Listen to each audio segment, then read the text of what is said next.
আসসালামু আলাইকুম viewers, back to my channel. কাছে এবং দূরে, দেশ এবং দেশের বাইরে যে যেখান থেকে আমার ভিডিওটি দেখছেন বা দেখছেন না, আশা করি আল্লাহর রহমতে সকলেই ভালো আছেন। আমিও ভালো আছি, সুস্থ আছি, এই কামনা করে আজকে ভিডিওটা এখান থেকে স্টার্ট করলাম। সকালে উঠে খাওয়া দাওয়া কমপ্লিট হয়ে গেছে, তখন ভিডিও স্টার্ট করা হয়নি নিজের গাফিলতির কারণে। তারপরে বাসনপত্র মেজে খাওয়া দাওয়া সবাইকে খাইয়ে নিজে খেয়ে নিয়েছি। তারপরে মেয়ে আঁকতে চলে গেছিলো, সেও এখন অবশ্যই এঁকে চলে এসেছে।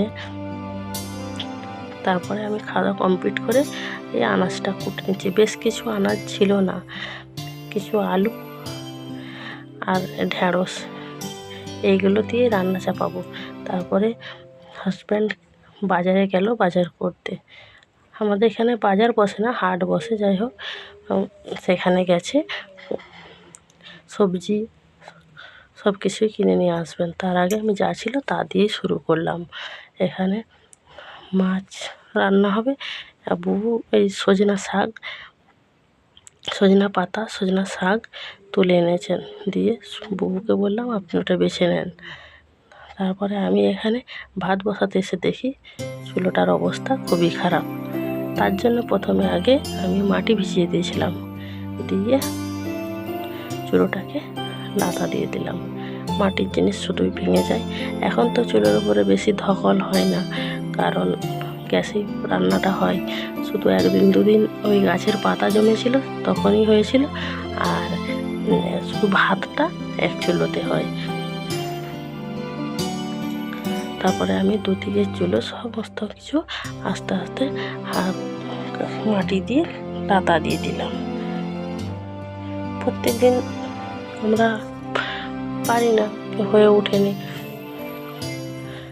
লাতা দেওয়া, তার জন্য দু একদিন ছাড়া ছিল লাতা দিয়ে দিলে জায়গাটাও পরিষ্কার থাকে, দেখতেও ভালো লাগে। আমার দিয়ে ওঠে। আমার একটাই সমস্যা হচ্ছে এই যে হাতের নখের গোড়ায়, ওই জন্য দেওয়া হয়ে ওঠেনি। তারপরে আমি এখানে ভাতটা বসিয়ে দেওয়ার জন্য হাঁড়িটা বসিয়ে দিয়েছি। এখনও কিন্তু আমার চুলোটা ধরানো হয়নি, তার আগে মানে জ্বালানো হয়নি।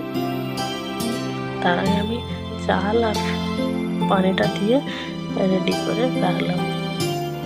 আজকে প্রচণ্ড বাতাস দিচ্ছে, ঘূর্ণিঝড় আসার আশঙ্কা আছে, ওই জন্য।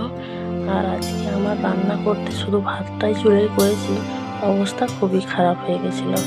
কারণ শুধুই নিভে যাচ্ছিলো অনেক কিছু করার পরে। তারপরে জ্বলেছে বাঁশ, কাঠি, পাতা সমস্ত কিছু দিয়ে তো বুঝতেই পারছেন কতটা ধুম হচ্ছে। তারপরে দেখলাম যে হাজব্যান্ড চলে এসছে বাজার করে নিয়ে। তার জন্য বউ বললেন যে আর কি রান্না করবে। আমি দেখি, তারপরে সবজিগুলো শুশনি শাক এনেছিল, ওটা বেছে রাখি, যেহেতু একটা শাক হচ্ছে, ওটা শাকটা আর রান্না করলাম না। এখানে আমি সবজিগুলো একটার পর একটা ধুয়ে ফ্রিজে তুলে দেব। আর কুঁদরি এনেছে, কুঁদরিটা আমি প্রচণ্ডই ভালোবাসি, কুঁদরি ভাজা। এই সবজিটাকে কে কী বলেন একটু কমেন্ট করে জানাবেন। এটা ঝিঙে।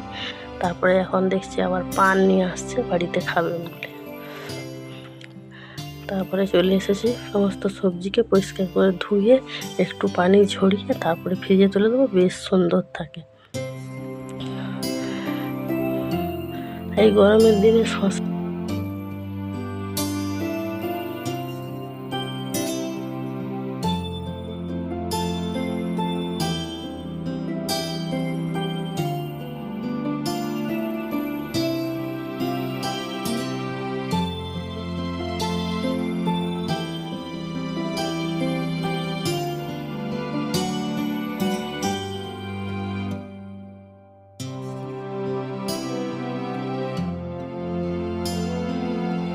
বাজার থেকে সবজি কিনে আনলে, বাজার থেকে কি চাষেরই হোক, পরিষ্কারভাবে ধুয়ে রাখলে ভালো হয়।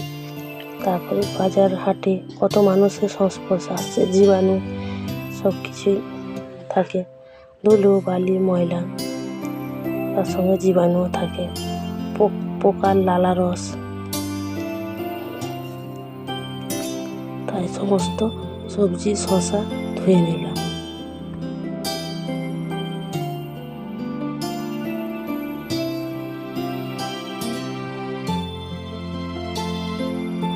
হাজব্যান্ড কদিন থেকেই বলছে ঝড় আসছে, ঘূর্ণিঝড়, তার জন্য কিছু আমি বেশি করে আগাম 2-3 দিনের জন্য পেঁয়াজ, আদা, রসুন সমস্ত কিছুই বেটে রাখলাম একবারে কৌটায় করে ফ্রিজে রেখে দেবো। তারপর ভাবলাম যে ফ্রিজে তো রাখবো, কারেন্ট যদি না থাকে তার ফ্রিজটারই কী দাম থাকবে। আর কিছু করার না, বেটে নিয়েছি, তার ব্যবস্থা করতেই হবে অন্য কিছু। তার বাটা কমপ্লিট করলাম। আজকে গ্যাসটা কালকে রাত্রে কিছুটা হালকা করে মোছা ছিল, মোছা থাকার কারণে আর সকালবেলা মোছা হয়নি। আমি সকালে খাবার করে দিয়ে তারপরে রান্না করার আগে গ্যাসটা একটু মুছে নিচ্ছি, মুছে দিয়ে আমি রান্না চাপাবো।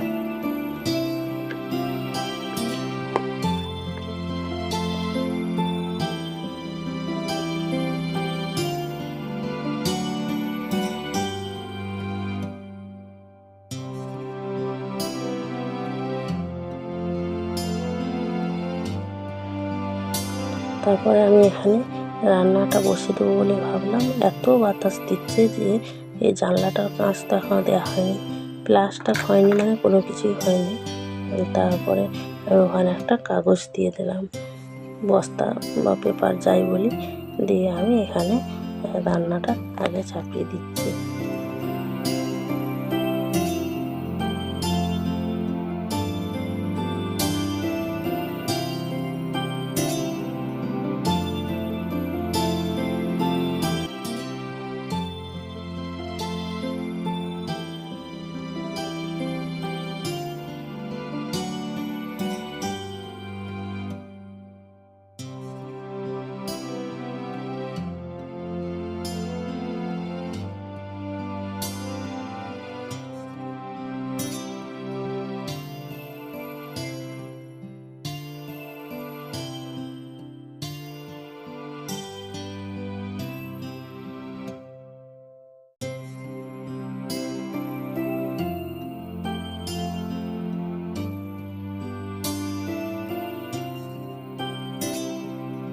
এখানে কিছু গ্রোসারির আমার কিছুটা কমে গেছিলো, তাই আমি আনতে বলেছিলাম, ওইগুলো একটার পর একটা গুছিয়ে নিচ্ছি।